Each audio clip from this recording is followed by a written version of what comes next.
Ancelotti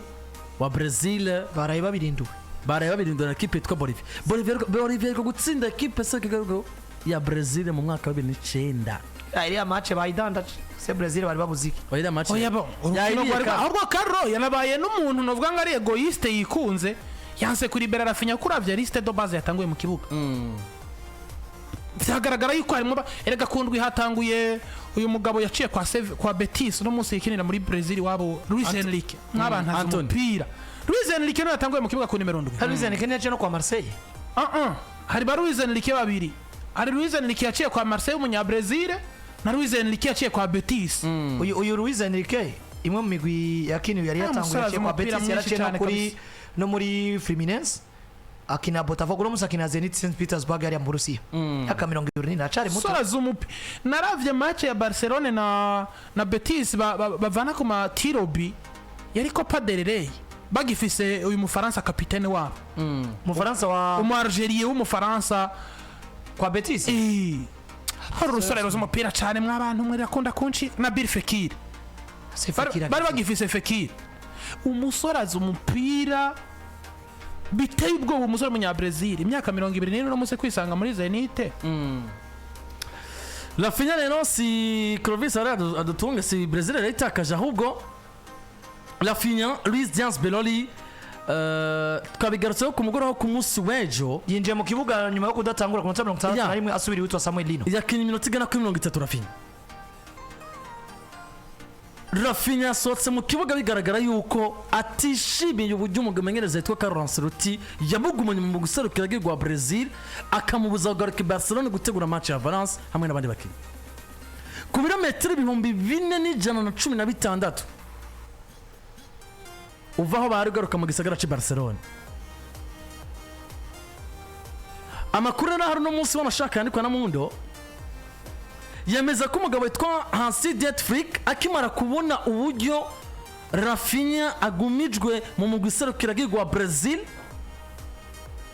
kandi bikagaragara ko n'iburi aragena i Catalonia kuwa 4 nimugoroba amakuru hari yemeza ko mu rukino equipe twese Barcelona yitegurukira na Valence muri no weekend dushobora kubona umugabo witwa Marcus Rashford mu kibanza cya Raphinha biturutse kuri fatigue umugabo witwa Raphinha fise akwe mu guserukira igihugu muri match zigera kuri 2 iyi equipe iserukira igihugu ya Brazil ikinye ni naho havuye ico no kwita sineno kivuga mu kirundi mécontentement cyangwa se agashavu kugaragaza akababaro bati ni iki gituma umenyereza utu Carlo Ancelotti aba Madrid yo bareka bakigumira i Madrid boss ati mugabo natwe Raphinha wacu yari yahamagaye kandi azi ko ari piyo tugendera ko muri equipe ya Barcelona akamukinisha match ya mbere match ngira kabiri akaba atakintu na kimwe equipe yitwa Brazil yarisha yokora muri iyo match kuko bamaze kuba baronka qualification kandi gikombe cheese ati umumenyereza utu Carlo Ancelotti akanga kuri Raphinha kugira ngo agaruke muri camp kugira ngo agaruke i Catalonia aganahitamo kumukinisha ku rukino rusa nk'atacu rumaze rwa Bolivia akamukinisha iminota igana kuri 30 ni n'umusore yasohotse 35 kuko bongeye iminota 6 ni n'umusore yasohotse bigaragara mu kibuga ngo nawe ntiyatahura impamvu umumenyereza Carlo Ancelotti atubahera muretse ngo yigarukire muri equipe ya Barcelona yitegure cyo kimwe n'abandi nangarije bigaragara ngo urukino equipe yitwa Brazil Kenya Bolivia naco equipe Serukira igihugu ya Brazil yarisha yokora uko byose byamaze no kubona baje no kubana tsinda kuri Bolivia rwari ruvuze ko Bolivia ndavuga kubona kwa Brazil jewe ndiko ndagaruka Brazil cyatumye kumbure biprecipitate Bolivia yari y'umunani ikeneye kibanza cindwi cyari kirimo Venezuela ko Venezuela deja yari yakiye Colombia Venezuela cindwa bitandatu na Colombia mugiye Bolivia bo basabwa gutsinda bakwiza amanota 20 ko Venezuela ciguma ifise 18 iki ni kibanza cha barrage bariko baragira gute baragwanira Bolivia buri yatsinze igira 3 ikiridugira kigira gute ishonka qualification muri playoff cyangwa se mu nkino zo gukura na Marondo tikabuja mukombe kuko imigera kuri 6 Argentina, Equateur, Colombia, Uruguay, Brazil na Paraguay zo zamaze kuba zironka qualification. Rero ubivuze neza ku munsi wa general bigarutse ko ndavuga ngo kumbure igiye kitarambiranye turaza kuba twamaze kumenya swat ni Carlo Ancelotti ashobora ko yasohotse Madrid afitiye agashavu Barcelona yamunanije mu kwezi kamusirigino 5 harimo no guhaka ivandimwe cyane ni Raphinha ashobora kuba ashavuriye Barcelona akaba yumva ko uno munsi yo kwitangira equipe nationale gusumba uko yo kwitangira umugwi yumva yo kwitangira Brazil gusumba uko yo kwitangira Barcelona bivaye nuko Barcelona kumbure rimwe na rimwe bagiye baragaragaza muri ibi bihe ko bajyamye kuri ya mari cyane gusumba kujyama kuri ariko iza kuba ariyika kumbure niyere kugaragaza akakababaro kiwe. Ico nza kuba nkonta kwa nini ni Carlo akoze ibi bintu kubera ko Donatilla ari mu Madrid canke ni equipe serukira gihugu ya Brazil ifise communication mbi canke imigenderaniro mibi na Barcelona. Ni kimwe muri ibi bintu bibi kandi turaza ko tuyimenya vuba cyane atarambiranye. Nyamara ariko si turaza kwimenya cyangwa se byatangwe gute ko turabona ko qui prend la dernière décision kugeza ubu none ko twese tubona umenga ni Carlo sivyo menga Carlo yari kumuribera fasine mugabo turazi ngo Carlo nagomba gufata ingingo yishake mu giseruka gihugu hariho staff hari igihugu nico gituma urubona niyo umukinya avunitse cyangwa iyo umukinya agize ubabare mbere uko bamuribera akaja muri club harabaho communication entre club n'umugwi seruka gihugu mu gisata cy'ubuvuzi kugira ngo barabe mbega umukinyi twofata risk yo kumukirija bivanye n'urukino rusiguye aho umunyemeza aje implique canke staff medical namwe muramukeneye cyane gusumbura urukino twe dufise tumuhe na canje karimwe mu mutegura akaza mu giseruka gihugu ameze neza. Mugabe iki kintu uno munsi jewe sindabikura kuri Carlo ngo ndabishire kuri federation kandi sino nabikura kuri federation ngo ndabishire kuri Carlo nkuko bivuze ejo canke ejo muri turamenya inkuru mugabo ikica kigaragarira amaso ya buri muntu wese Carlo no mu Madridista yuzuye. Oya birazwi Carlo no mu Madridista yuzuye tuzanye mwino polemique yo kumva ngo ni Carlo ashobora ko yari yaretse kuri Raphinha kubera ari mu Barcelona akinira Barcelona akaba ari mu Madridista binyereka n'ubundi bigaruka kunyereka na transition mbega ikintu cyo bacatumye Raphinha n'ubundi ava mu kibuga tension yaduze bigaragara ashavuye suko uno munsi Brazil yamaze kuronka qualification umugabo witwa Carlo Ancelotti akamwima liberté yo kugaruka kwa Barcelona gutegura urukino rwa Valence hakirika. Umunyamakuru w'ikinyamakuru Sport mu gihugu ca Espagne yitwa Joaquim Pera yaje kubandika ati ski Carlo Ancelotti a fait à Raphinha et par extension à Barcelone est totalement illogique. Ati vyo mugabo akore Carlo Ancelotti ati vyo mugabo witwa Carlo Ancelotti akore Raphinha atakana akabikora no ku ruhande rwa Barcelona ati ni bintu bitari byo kwiyumvira ko bidatahuritse. Ati le fait que Raphinha ait été qualifié d'ovage sacré pour son équipe nationale affichant des performances constantes pendant des mois alors que le candidat du Ballon d'Or Vinicius Junior était absent ou en mauvaise forme avec l'équipe nationale n'est pas aidé. Ati mugiye umugabo witwa Raphinha yari yaramaze kuba qualifié canke yari yaramaze kuba Brazil yiwe yarabaye qualifié ariko afatwa nk'igihangange nk'umwe mu bayihetse yagaragaje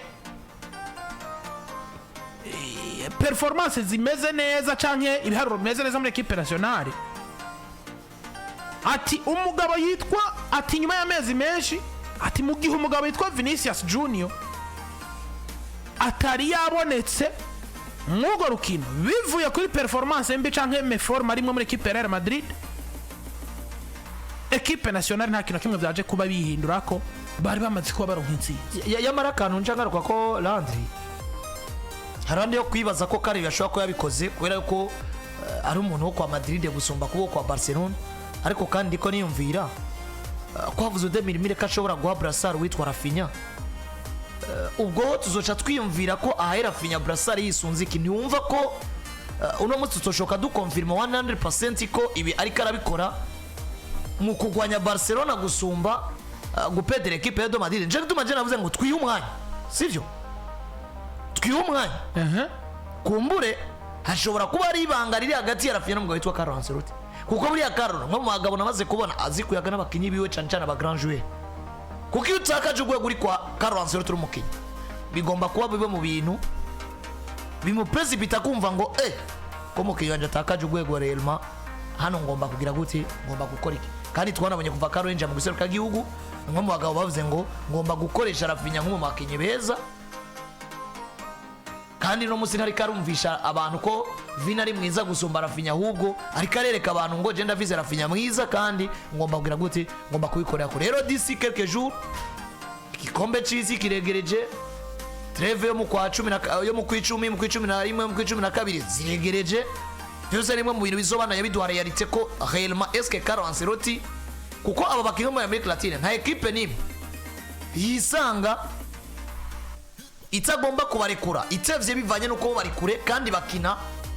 ahandi umunsi usa n'uwatanguye bo hakiri mu wundi munsi ico gituma ubona ibi bibazo no selma kwa Barcelona ahubwo bitegerezwa kwamaho hagati y'imigwi seruka yabigwe muri America Latine ndetse n'aya maklebe yo ku mugabane wa Burayi na cancana bakeneye abantu bakinyi ku bw'inkino za championnat n'inkino za Ligue des Champions nkuru kurikirane rw'inkino zamaze kuba nyinshi mu mashampiyona atandukanye. Rero mugabo yitwa Raphinha nukurinda tukabona ukuri ariko ayo mayiriziyo ntitwayabura soit Carlo no kwa Madrid ashaka ko Barcelona ifeiringa mu zino ntango za sezida fise Raphinha soit Barcelona no musi Federation muri Brazil rafise akantu ishobora kuba iri kwirabona ko Raphinha batamupushinze nkuko vyategerezwa canke Carlo Ancelotti na Barcelona communication yabo nimbi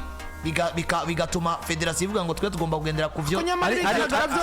arifuza kubananiza Nyamara bigaragara Raphinha we yasohotse ababajwe nuko ashobora kuba mutesheje gahunda yo kugaruka kuba concentré na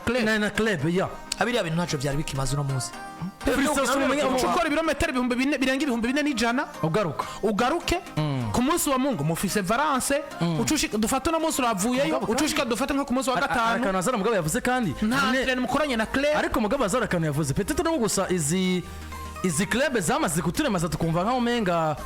harubukeba mu bintu byose nese niye byanze ko aragomba kumurekura tele bitararanye na vyanze ko mugiye neza tuma ko muri treve agomba kuvayo treve irangiye gusa ikintu twabonye gikuru mu kintu ni frustration imvune ariko kandi bwumvikana hagati ya club na federation voilà nimbi communication rero itabayo hagati ya Barcelona na federation gomba kwiyumvira imigendere bimeze gute nécessairement ariko mugabo kandi Carlo nakosa yakoze ariko no kwiyumvira aho tubanze tuhumvikana iki cyatumye ata muri bera rero kumenga